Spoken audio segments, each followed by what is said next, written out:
Let's say that someone has never been exposed to your ideas in The Body Keeps the Score. How do you introduce your thesis? How do I introduce my things? I usually show movies, actually Hollywood movies, because when you make a movie, you have to show it correctly. When you see somebody getting stuck and somebody being traumatized, like scenes from The Hurt Locker or other movies about veterans coming home or about kids who have been molested. Usually movies capture it pretty well. You can really see how the way that people move and people hold their bodies and how people's bodies react to the world around them is very visible, actually. Yeah. Right. So you're trying to demonstrate an outward exposure in terms of how the body looks of an internal emotional state. Yeah, so how we can beat each other. We look at each other and hopefully you look pretty calm, and when I see you getting upset or something, I'll go, oh, I'm saying something is upsetting him. And so we give signals to each other. And of course, as a body-oriented therapist, you get pretty good in reading bodily signals. Yeah. So that everybody understands. They see someone that stands in a particular way, has a facial expression in a particular way, is holding themselves. That doesn't sound that surprising. If that's the case, why is the traditional way that we try to think about trauma wrong? What does the traditional paradigm get wrong? It is interesting indeed that it's so obvious. And I actually have gotten, my books now sold 5 million copies. I've hardly had any blowback of people who say that I'm getting it wrong. I mean, it's really obvious. But, we come from a world of medicine where we try to define things very carefully. Medicine, of course, is a very disembodied profession. We deal with the body, but we really don't know about the body. And psychology is about the minds and how people think and about the behavior. But psychology has also traditionally been a very disembodied profession. The people who, to my mind, really get it are theater directors, teachers, yoga instructors, martial arts people, musicians, because in the real world, you really get to see how bodies really move together through the world. Yeah. What is the difference between trauma and stress then? Stress is what it's like to be human. Um, we're, we're wired for stress. We're wired to rise to the occasion. We're wired to have hard days and broken relationships. And, life is rough for actually all of us in one form or another. But when that stress is over, you can look, oh, wow, I'm feeling better now. And the issue is trauma is an assault on one's being that really changes the way you feel, experience yourself, how you experience the world about you. And so trauma really changes the way you move through the world and who you are. And so stress is a temporary thing. We have great biology of stress, and there's basically nothing wrong with stress. That's how we have come as far as we have as human beings. But trauma gets you stuck and frozen in that particular spot of being enraged or fearful or terrified or something like that. Yeah. Is there a link between trauma and chronic stress? Is that just another word for the same thing? Yeah, it gets difficult. Like chronic stress, if you work on a project, if you're in the military, can actually be quite enjoyable in a way because you feel that all your capacities are being used.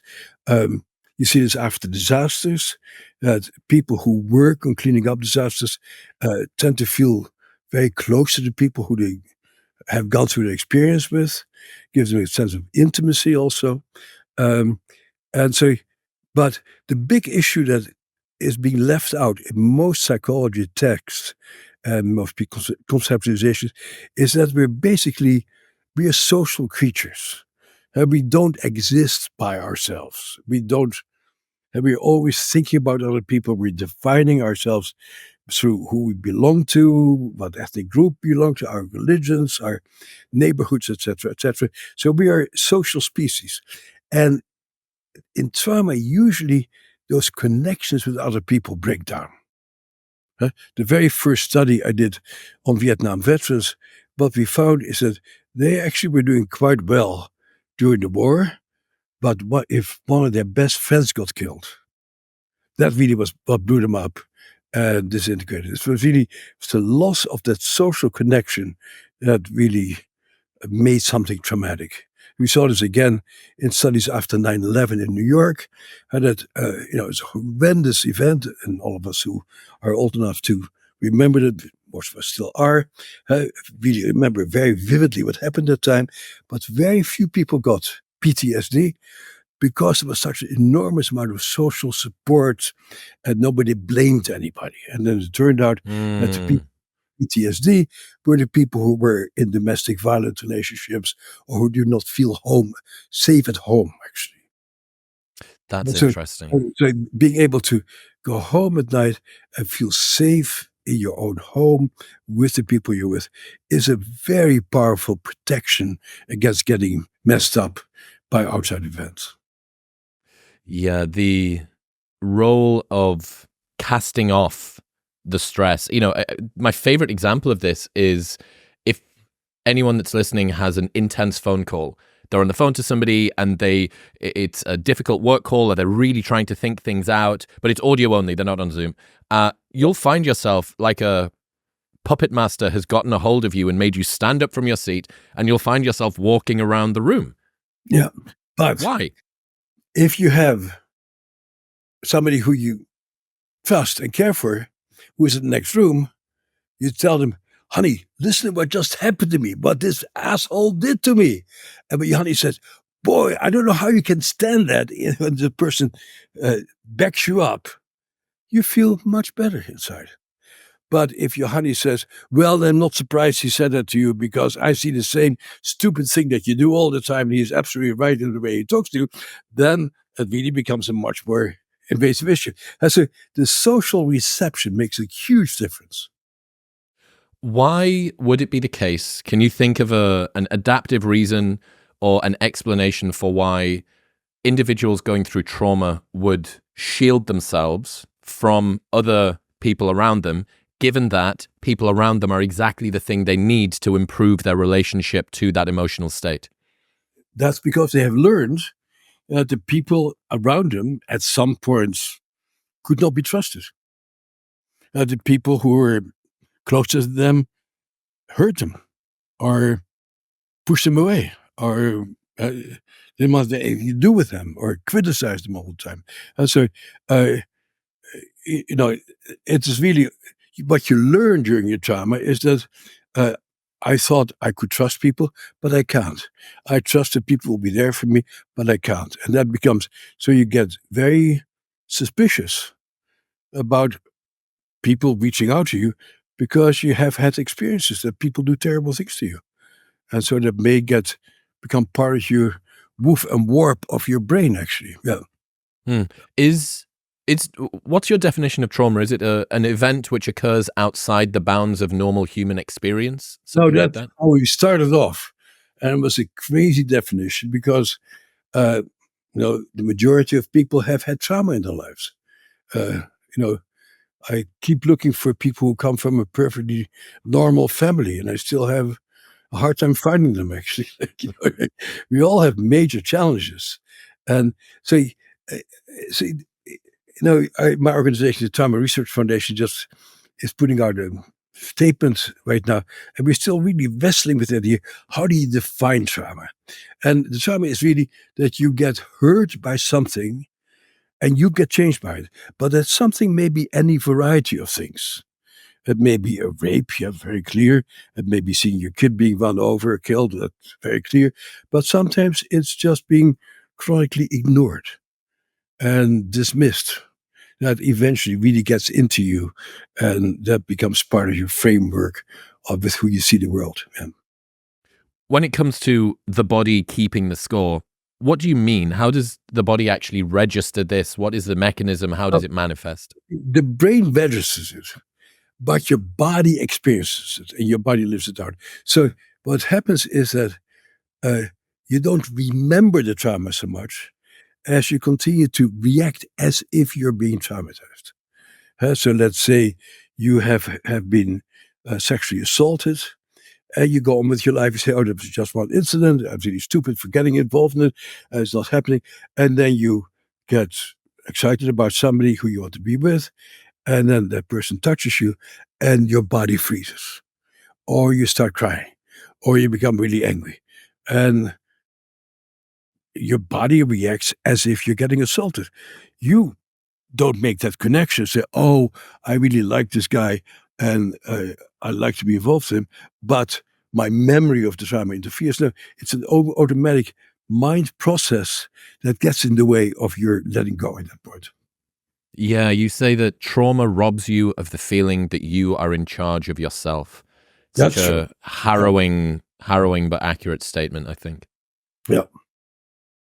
And so, people defend themselves against that and say, "Oh, it is because he did something wrong, or because he talked to me the wrong way." Or, but at the end, I just writing our new book, finished last chapter of our new book, and I started off with a quote from Marcel Proust: "In order to change, you need to see the world with new eyes." So at the end, if you really want to recover from trauma, you need to we need to help people to change their perceptions of the world. We're not going to change the world out there, but we're going to change what they see and how they experience themselves and the people around them. Well, ultimately, we are not in control of what is going to happen to us in life. We really No, only have control over our reactions. well, we don't even have control of our reactions. At some point, you need to go to the bathroom. At some point, you need to not hold your breath. At some point, you need to go to sleep. Some people will make you angry, and other people will make you feel all warm inside. Uh, and you don't have much control over your reactions. You have some control over how you behave. And that's really the difference between little kids and adults. Little kids do whatever happens to them, and they react to it. As adults, we get a prefrontal cortex, and hopefully, most of the time, we can make decisions about how we react, even though our bodies to tell us, "Don't trust this guy." You can still talk to that person as if you trust him. You know you can't. This is something I really want to dig into, and I think a lot of people listening will resonate with this. They are thoughtful, inquisitive, reflective people. They like their cerebral horsepower and their cognitive ability. They understand that something can occur and they can control their behavior. And yet at the same time, that they have a degree of control over their behavior, even if they don't have a degree of control over their reaction and the way it makes them feel. At the same time, we also need to be aware and give respect and integrate and become noticing of the emotions that arise inside of us. And I can see a degree of tension between these two things. The person that wants to feel like they're in control of their life and has agency, the person who also wants to appreciate and integrate the signals that their body is giving them, but not be at the mercy of them. How do you think about the tension between these things? What traumatized people oftentimes discover is how little control they have. And in some ways, the people who become my patients are among the most conscious people you ever hope to meet, because they're willing to explore themselves. And most people are not so eager to do that. They rather stick with their habits in life and push away anybody who interferes with their usual habits. And the people who come to my office say, "I cannot stand what's happening inside of me anymore. And I need to actually become in charge more of my own reactions." So therapy actually is a very courageous act of confronting your internal demons and confronting the pain and hurt of your life, actually. Yeah. So it seems to me that when we're talking about trauma, people have a reaction to an event which typically would not engender that reaction. They are trauma sensitive. They are overly reactive in a scenario that maybe doesn't warrant it because of something which they have learned in their past. Is that a correct framing? It's learned. I wouldn't say learned. Something has been installed in them from the past. And these are not higher level cognitive processes. These Mm-hmm. are elementary activities that have to do with the area of the brain involved in the housekeeping of the body, as Antonio Damasio calls it. What is that from a neuroscientific sense? Oh, it is your ventral tegmental area, your amygdala, your periaqueductal gray, the precuneus. It's a back part of your brain that we have in common with all animals that help us to uh, perceive what's happening to us on an elementary level, the same way that your dog hears a thunderstorm and crawls underneath the couch. Uh, uh, we have the same brain as the dogs have, and on top of that, we have a big frontal lobe that hopefully makes us slightly more capable of managing our emotions than dogs do. But many people don't. Yes, I've met many people who don't have any more emotional control than dogs do. And I think that tension between wanting to feel like the architects of our own life and understanding that we have a limbic system which very much is the elephant that we sit on top of, and it's not the elephant that's got blinders on, it's us, the rider, but we have this belief that we're the one that's in control. I think that tension is where some people are probably resistant to ideas like this because it feels disempowering. It feels like there is an architect pulling their strings. Well, yes and no. With any sort of self-reflection, we all know that. We all are aware of that in a way. It is. There may be some people who don't want to go there, but they're not very interesting people. I mean, I understand that may not be the truth, but I think that it explains, at least to me, I don't like the idea that I'm not in charge. I don't, and I will find ways to resist that belief. Even if I know that it's true, I try and sort of finagle and find ways to go through things.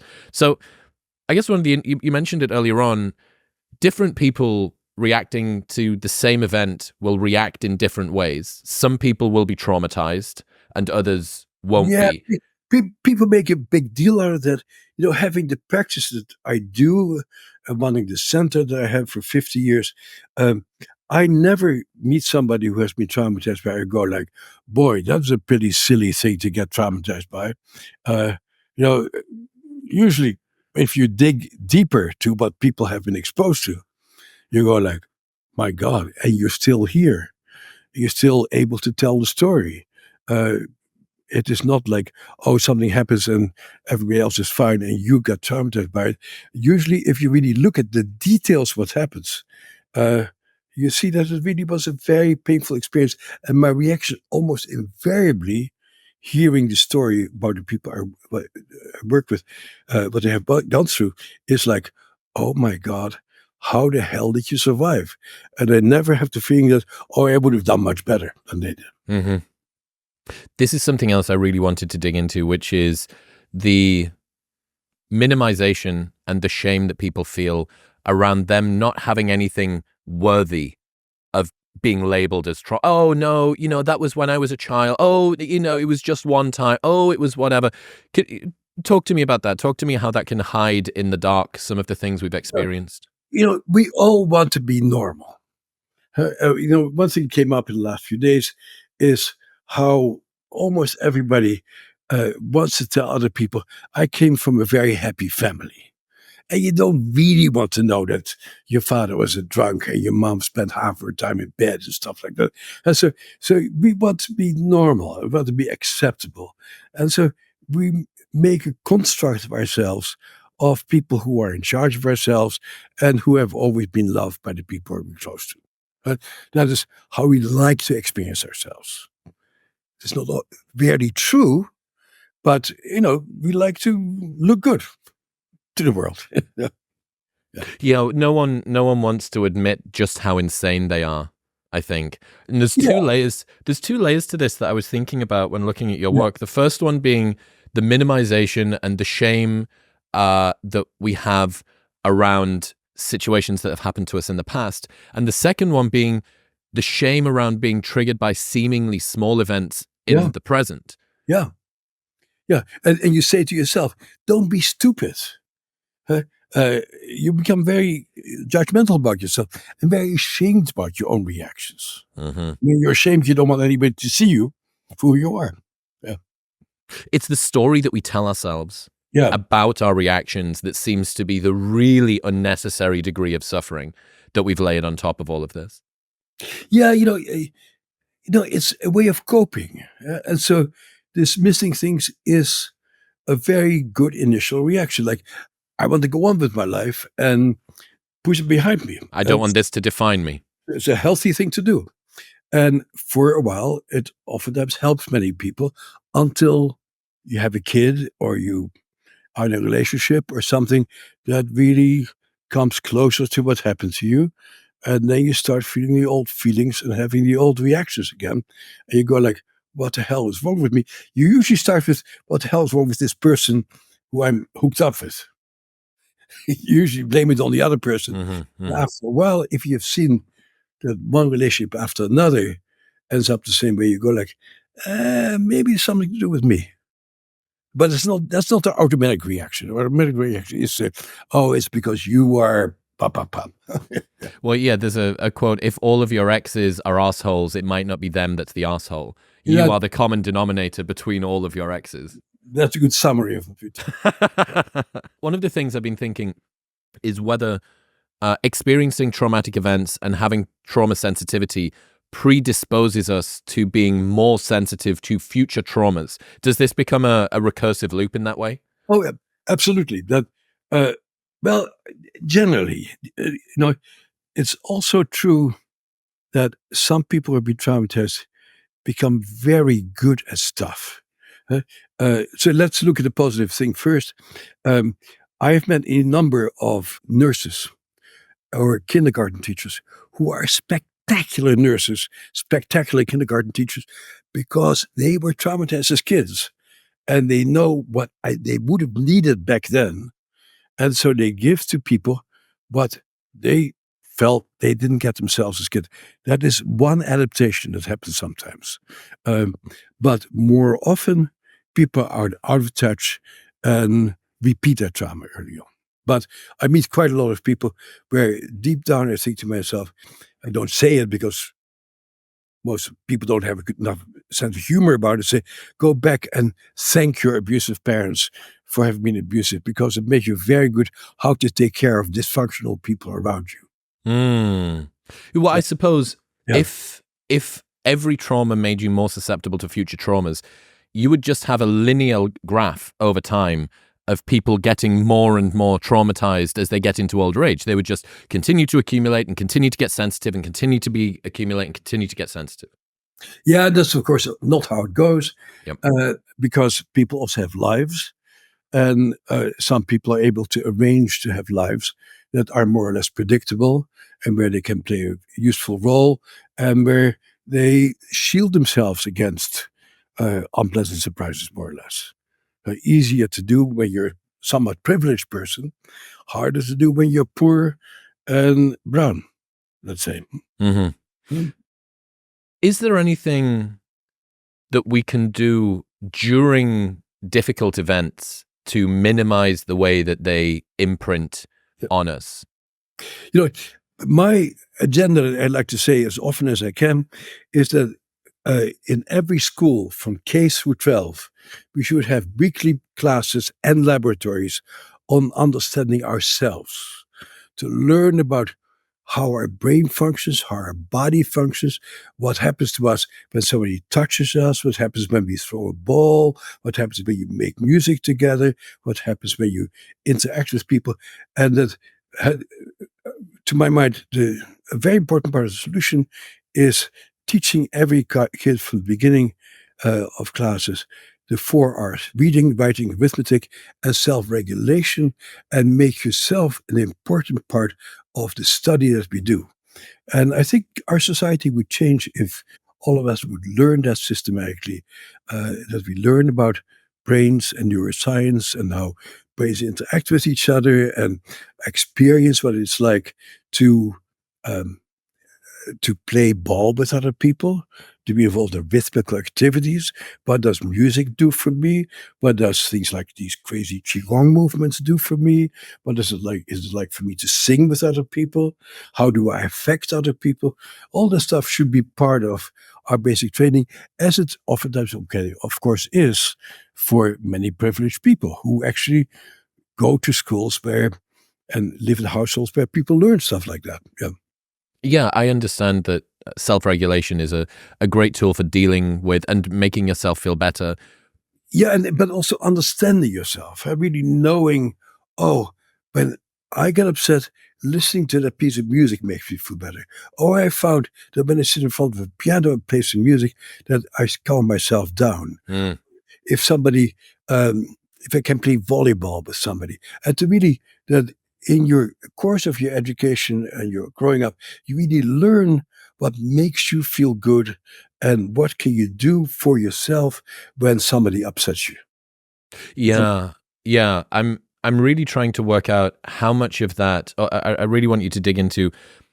Is that an ability to simply cope with the emotions that come up, or is it something which will reduce down the echo that it continues in the future, or is that one and the same?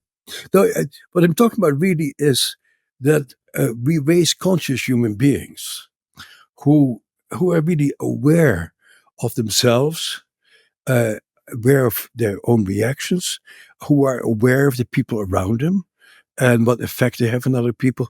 And that this really becomes a serious area of study to live in a more conscious society. How can people learn to be more self-compassionate? We live in a meritocracy. People want to achieve things. They want to grow and improve. And yet, a lot of this seems to rely on self-compassion. What's your advice? Self-compassion really comes from having been met and having been seen, and that becomes your framework of yourself. So if you come from indeed a loving, kind, and responsive family, it's likely that you do feel self-compassionate. And that when you learn that when I fall down, somebody will be there to pick me up. People don't yell at me and scream at me for falling down, but they're really there for me in a way. That's how you learn to be there for yourself also. Huh? Um, and a huge thing that we see in our work is having a history of abuse and neglect early on in your life really more or less guarantees that you see yourself as defective and wrong and not a good person and disgusting and sort of stuff. An extremely difficult thing to treat. The first thing that I've actually seen work for that was the research of which I was the PI on psychedelics, MDMA, where we saw that psychedelics really dramatically increased people's capacity for self-compassion, where they really were able in the psychedelic state to go to whatever happened to them and to really feel very deeply what happened back then and to go, yeah, that's what happened to this kid. This kid was only 3 years old and did the best he could, or he was only 8, or he didn't know how to deal with his bullies in high school and he felt so weak and stupid, but that's all he could do. So on psychedelics, you really, MDMA particularly, we see this emergence of this capacity to really accept yourself for what has happened to you and not blame yourself for things. And I've never seen it to the same degree with any other form of treatment I've studied. That's really beautiful to think about the person that you were when that thing happened to you and to say something like, you did your best. Yeah. You want to pick that person up and give them a hug. But it's not cognitive, it's not like your frontal lobe. It's really, in psychedelics, you really deeply experience yourself on a very deep level. And it's not an outside person telling you it wasn't your fault or you're just wrong, because you never believe that really. But it's yourself that really feeling what happened to you and getting an internal sense of time. So you don't no longer identify with that kid who was being bullied or he was being put down or whatever. You say, oh, I'm so sorry that I, back then, had to go through that. You say that we shouldn't keep secrets from ourselves. And it seems to me that what we're doing with psychedelics, also breathwork practices, in some ways, anything that allows you to sort of both dysregulate and regulate a little bit under control and make yourself feel safe to tap into these things. Yeah. It breaks down the secret wall that we are able to construct around those things. This doesn't feel safe. I can't think about that thing. I don't want to go back to that place. And it helps you to sink into that more. Yeah. And to my mind, this is becoming a very urgent social issue. I don't know whether you have heard or seen the new book by Jonathan Haidt. He was on the show a couple of weeks ago. It's a very important book. That we are raising our kids behind screens and not to explore and not to feel things. And we give kids a false reward system by screens where they don't have to do anything. And I think screens will have a major negative effect on self-knowledge and self-experience, actually. And I think we really need to listen very carefully what Jonathan has to say about that. Yeah. Digital anesthetic is one of the ways that I think about it. People who are going through something emotionally uncomfortable can distract themselves with their screens. Yeah. That results in you basically not connecting with your life. The emotions... You know, it's not black or white, of course. It's okay to distract yourself. It's okay to not confront all the misery of the world all the time. So I totally understand that and actually encourage it, that when something bad happens to people, they could do something else to not dwell on it.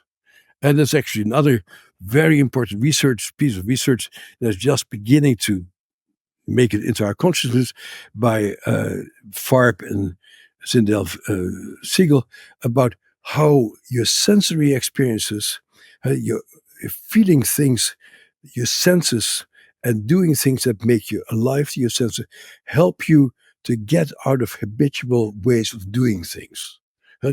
For example, I did the first study on yoga for trauma, and we had amazingly positive results. And now with the evolution of neuroscience, I'm beginning to understand more and more why yoga can be so effective, because in yoga, you really pay attention to the internal sensory world. And that seems to be a very important avenue for you to feel that you can meet yourself and be in control of yourself. Let's say more about that. Why is that so important? What is it about the attention being deployed? Because we all get into habits. Our brain creates a habitual system. So basically, the brain is a predictive organ. The brain tells us, when I talk to you in Austin, Texas, I can expect certain things. And if you do something that is very different from what I expect, I have to sort of change my take on you. But ordinarily, I go into a habit of doing the same thing and talking the same thing. But if your habits no longer work for you, you always blow up at your kids, or you always freeze in front of your boss, you need to get a new habit. And the new habits get formed by activating the sensory system in your brain. So the opposite of what you do with screens. You dull your sensory system in your brain with screens by doing action, meditation, yoga, probably martial arts, stuff like that. You really activate new habits. Talk to me. There'll be a lot of people listening who go, okay, Bessel, that sounds spot on. That makes sense to me. I understand how our emotions and our reactivity can become hypersensitized. But this goes quite a few steps further. How does trauma manifest as an illness that people would typically recognize? What are the ways that can happen? Well, of course, I'm an MD and a professor in medical school, so I know the medical model, but in our work, I don't have a medical model. Not you're diseased and you aren't. A lot of people who have never been to a psychiatrist are crazy as loons, and people who are been to psychiatrists are the most sensible people I know. So pathology is when you miss the boat, when you keep doing things that mess up your life and the life of people around you. That's the pathology. So you wouldn't necessarily give it a psychiatric label, but all somebody's friends will say, they're doing it again. Yeah. Talk to me about some of the more typical illnesses that people would not think stress and trauma in this way contribute to, and yet can. Stuff like fibromyalgia. These are questions that should be asked more often, in part because we have so few answers at this point. Is that it's very clear that fibromyalgia, chronic pain, autoimmune diseases. I'm not saying that autoimmune diseases are caused by trauma, but they certainly are made much worse by trauma. It makes you much more vulnerable to develop them. All these somatic responses have been identified, but barely studied and barely really systematically looked at what can you do and how can you best take care of it. But they're clearly trauma related, and they're clearly body related. But because there is so little attention in the research world on how we process bodily experiences, that this is very largely still an unknown territory. And my foundations I started, the Trauma Research Foundation, actually is particularly interested in promoting studies on these sort of things that have not been studied or funded before.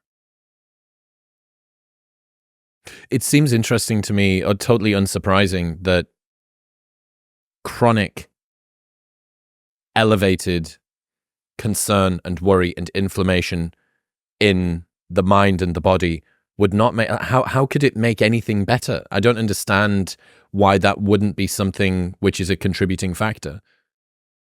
It clearly is, but I think our academic work is not there to really systematically explore body sensations and how to change people's relationship to their bodily experience. Well, I suppose that testing that is very difficult. Here is a dose of a drug.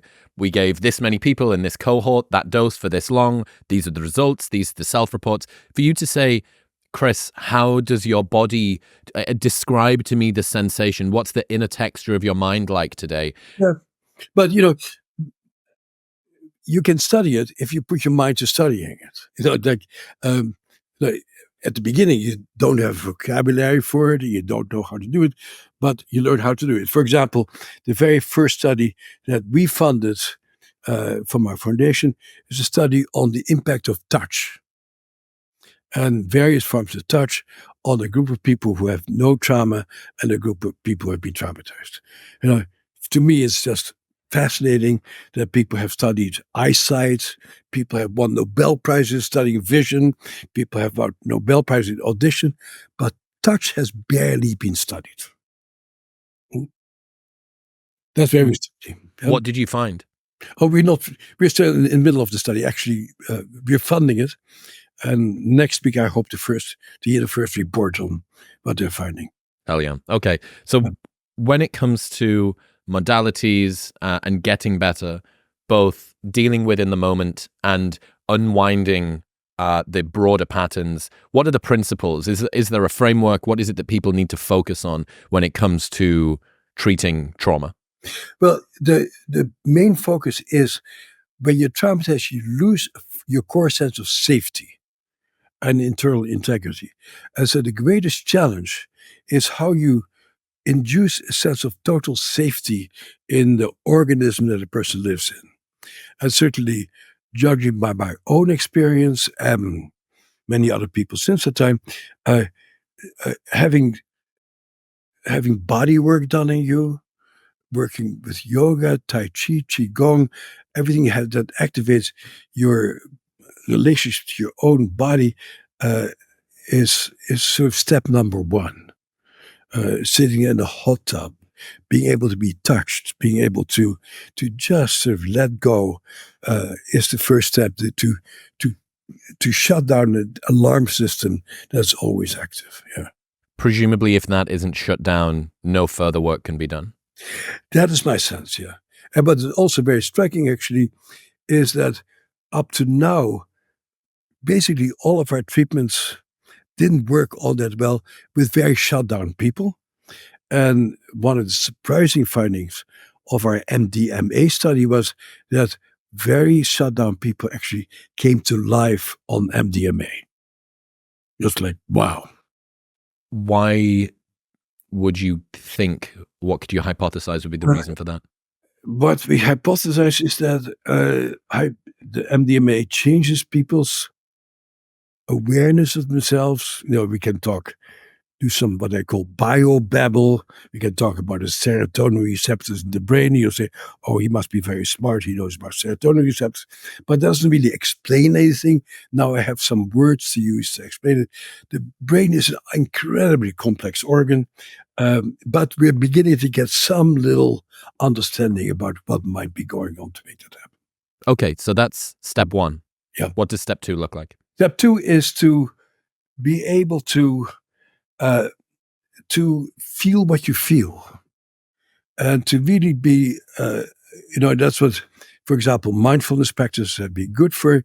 It's not as hot a topic as it was a few years ago, but mindfulness is very big. And what is also true is that doing mindfulness exercise, doing meditation, can be very stressful, because as you shut down all external input, you feel yourself. And feeling yourself can be a very scary and unpleasant experience, actually, which a lot of people don't want to do. So they turn on the TV and they have a lot of input in order not to feel themselves. But if you cannot live in silence with yourself, you're not okay. And that's what you see with soldiers who come back from Iraq and Afghanistan. First thing they do, they turn up the volume, they make a lot of noise, they don't want to feel what's inside of them, they just want to go, all that stuff out there. And that's because they're scared of themselves. And so learning how to, and most of us need guides for that, somebody who encourages us to do it and is with us to say, well, I know it's difficult, but I'll help you to meet yourself. And that's a really important thing. Yeah. It's a common realization of mine that on the days when I haven't allowed my mind to talk to me during the day, it usually comes back and gets its revenge when I'm trying to go to sleep on a nighttime. Yep.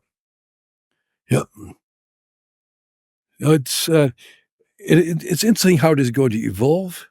I see things sort of going up and down, and it depends very much on the environment you live in. When I go to the Bay Area, I see a lot of people doing the sort of things I'm talking about. There seems to be some consciousness about it. Maybe Austin, Texas, maybe another place. It's very sort of geographically happening in different places at different times. Yeah, you've got an odd sort of domain-centric trickle-down effect. And the UK, as is tradition, will be last to do it. Well, but I know some very, very mindful people UK. I know some mindful people too. It's a slow adoption state, though. Apparently the Atlantic is a little bit bigger to get health and wellness things to go across it. Oh, it's interesting how, in many ways, I just came back from 2 months in Australia. I think Australia is, I met some Australians who said, Australia is so much like America. We're just slightly more screwed up in the US. Slightly. It's interesting. A friend of mine just wrote to me, said, can you help this friend of mine who's writing about all the trauma in America? And I said, well, I'll talk to him, but he also should talk about the enormous creativity and the innovation that continues to come out of our culture. And maybe the two of them are two sides of the same coin. And it's interesting. I go to Europe quite a bit also. Standard of living is great in Europe. I think standard of life is great, but they're not quite as sharp and innovative as America is. I think our world being as unpredictable and oftentimes scary does keep us on edge a little bit here in the US. Again, the same theme as we talked about before. If you're privileged, it's a great place to be creative, but if you're downtrodden, it's to be like. Yeah, I mean, I love Italy. Rome is my favorite city on the planet, and I'll never forget the first time that I went from Leonardo da Vinci Airport to the center of Rome on the metro, and it was two 2 p.m., something like that. There was an Icelandic girl that I was going on holiday with, and she was going to be an hour's time. And I was like, I'm in Rome. I'm getting an espresso, and I'm going to sit outside and eat a croissant. So sure enough, I find a local cafe, and this dude comes in a business suit, no tie, and it's 2:00, and I presumed that this must be his lunch break. And I saw him spend probably 35 to 40 minutes of what I'm going to guess is maybe a 50 or hour-long lunch break, just with a large glass of red wine, sat outside, just sipping it.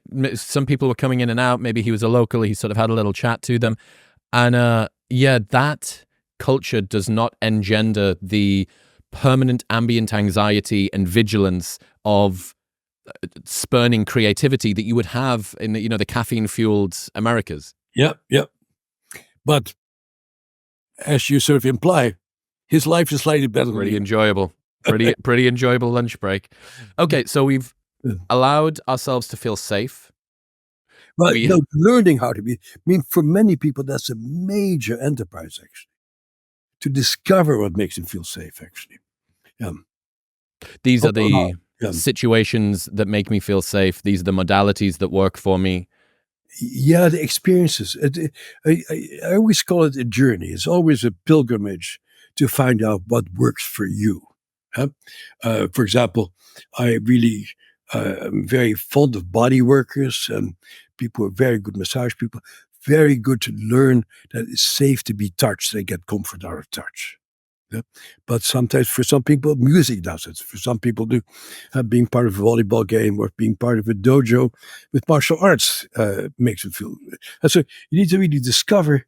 It's an enterprise for yourself. It's important to know that about yourself. Yeah. And after we've started to feel into those emotions, step 2, we've sat with that. What comes after that?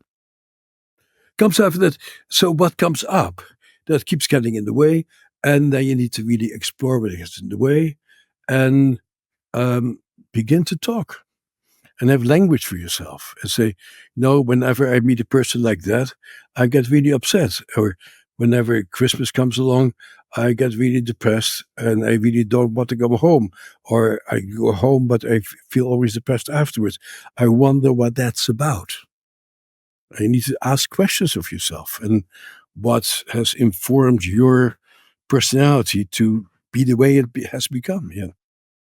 Does having the understanding reduce the power of that response? I'm just thinking, when Christmas comes around, I feel uncomfortable to go home. That's because throughout my childhood, I didn't feel that safe at Christmas, and there was always this competition between me and my brother or whatever.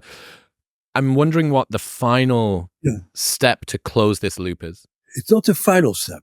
I think knowing why you're screwed up does not necessarily make you less screwed up. But it does give you choices. Like if you really remember what Christmas were like and you allow yourself to remember it, because we prefer to think, oh, we all come from very happy families and let me show you pretty pictures of Christmas bunnies or whatever, and then you go like, no, it wasn't so great. You can go, maybe this year I should not go home for Christmas. Maybe this year I'll go to Mexico for Christmas. So you start being able to make choices, but it doesn't abolish it. And I think what abolishes it is certain techniques that allow you to go deep down there.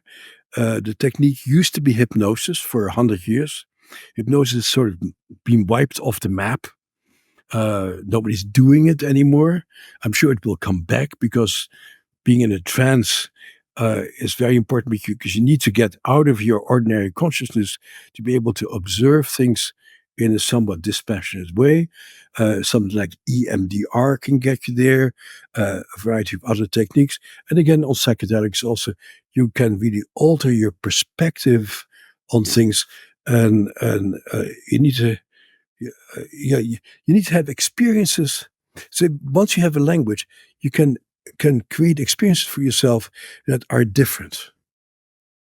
So you can say, maybe this year I will not spend Christmas with my older brother until he and I have a conversation about what really happens between each other. One of my favorite quotes is from Khenpo Rinpoche, and he says, ultimately in life, happiness comes down to choosing between the discomfort of becoming aware of our mental afflictions and the discomfort of becoming ruled by them. I rented an office in Harvard Square. It's my first office after I finished my training. And the bathroom wall, a patient had written, live with the sadness of your limitations or the pain of your transgressions. Oh, wow. Wow. Live with the sadness of your limitations or the pain of your transgressions. Yeah. Just because we're throwing quotes at each other, one other one from last year that stopped me in my tracks, from Neil Strauss, the guy that wrote The Game. He was a pickup artist dude, and he's kind of now transcended that. He's actually coming on the show in a couple of weeks. He said, unspoken expectations are premeditated resentments. Interesting. And I think that that's absolutely true. So what you've said, you mentioned about giving yourself language, giving yourself the language to be able to understand and make sense of why might this be the case. Everything that we've spoken about so far, except for, body work, and you can do things in classes, but the unpacking and the unpicking of these stories you haven't yet talked about it being in relation to somebody else, about opening up and explaining this story to somebody else. What's the role of sort of communion and conversation and other people here? It's a tricky issue. Therapists always talk about relations. And then my reaction is, it's not really a relationship. A relationship is if I look out for you and you look out for me. But in therapy, it's some way, not entirely, it's a one-way street. Hey, as a therapist, I look after you. And you don't have to look after me. I use my reactions to understand you better, but I don't expect you to take care of me or to be considerate of me all that much. And so, yes, I think the interpersonal aspect is terribly important. You need to feel that somebody is on your side, that somebody has your back. And I think relationships become important. And when you're traumatized, oftentimes your relationships become very impoverished. But the relationships you have with real people and not so much with your therapist. Your therapist becomes a role model to some degree, maybe. But most of all, it becomes a deeply accepting presence who helps you to be curious and open about yourself, and who gives you the courage to meet yourself, actually. That's what I would say. There's a lot of criticism and skepticism at the moment about therapy and therapy culture. Abigail Schreier recently wrote a book called Bad Therapy. She went on Joe's show. She came on this show. What do you think therapy looks like when it's at its best? Oh, well, I see a lot of terrible therapy going also. And, I do a lot of supervision in various countries and places. And I meet therapists all the time who says, how do I manage these patients? And I go, you don't manage other people. I can barely manage myself. I cannot manage other people at the same time. But I can help you to feel yourself, to understand yourself, and to really go deep inside. And I have some tricks in my book of a variety of different techniques that will help you to go deeper into yourself. But in order to do so, you have to become subject of that yourself. So you have to go through it yourself and really have deeply explored your own mind, your own history, your own psyche. I can proudly say in my book, I experienced every technique I write about, and I know what it did for me. Some of them were more helpful than others. But it's very important for a therapist to become the subject of therapy themselves. And that's no longer a requirement. In psychiatry, is that right? Yeah, in psychiatry, people are not at all expected to do their own therapy. How interesting. Or the drugs that they give to people. I almost got fired from my medical school because I used to tell my residents, when you give these drugs to people, you should take it yourself to see what it does to your mind. And the dean said, one more comment like that, the usual faculty appointment. Francis Galton, who was the man that invented eugenics back in the 1900s, early 1900s, such a fascinating, absolutely fascinating guy. He submitted a patent for how to cut a birthday cake so that you don't ever get it to go hard. So rather than cutting it in slices, you cut a bit down the middle and then you push the two outer parts together. His sister was born with a spinal condition, so she laid on a table while he spoke to her and he educated her through speaking to her. He was a very quirky guy. It's very worth looking into his history. But one of the things that he did was he went through the list of pharmacology treatments and medicines alphabetically, and I think he got to C. And then when he got to C, he took something, I can't remember the name of it. It's like cat's wood or something. He took something that caused him to shit himself so badly that 5 decades later, when he wrote his autobiography, he still had memory of like this violent diarrhea. Yeah. I love that story. I'm doing a thing on William James right now, the father of American psychology, and he tried it all himself also. And he did some weird things with himself. The things that we do for science. No, but we should. I don't think you can be a detached scientist. You still make selections of what's important, what's unimportant, and still your emotional brain labels what's important, what's unimportant. Yeah. Okay, so we're talking about therapy being one of those things which, when done well, can be fantastic. When done badly, and sometimes is done badly, doesn't necessarily help. I think one of the questions I had coming in was how much of the modalities that you're suggesting are dealing with symptoms or able to unpick deeper responses. And it seems to me like most of the effective ones do both, that they create a state in which you can then move a little step deeper, and I can still feel safe, and this is okay. And let's have a look at this story. What's the emotion that's coming up? And then that's okay. So we move one step deeper. Okay, what's the story? Why might this be the case? I can use a little bit of executive functioning without ripping myself out of the emotion, but I can still bring a little bit of the front brain in and start to see this for what it is. Okay, what might be a good way for me to continue? How can I stress test this? How is this true? And that seems like a good model to me. It seems like a nice balance of control and of ease. That makes a lot of sense. Yeah. So, it is not the culture we live in. The culture we live in is that people adhere to a particular treatment. Let's say you're a Freudian psychiatrist, and that becomes your answer to everything. And you see that oftentimes in therapy. I see that many of my colleagues who are about my age, who have studied the same treatment their entire lives. And they found their data 30 years ago, but they're still doing the same stuff. Instead of saying, now let's see what else works, and what worked for the people who it didn't work for, they keep doing the same thing. And a lot of therapists tend to be like that. They find one little thing and they continue with the same thing. And what my program has always been very much about is we learn a lot of different things.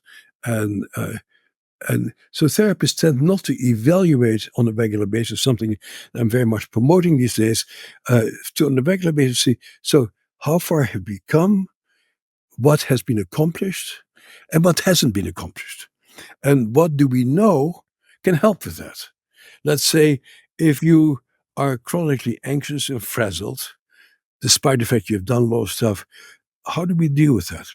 Does a yoga practice help for that? Let's see. Maybe a neurofeedback practice helps to calm that brain down by changing the rewiring of your brain.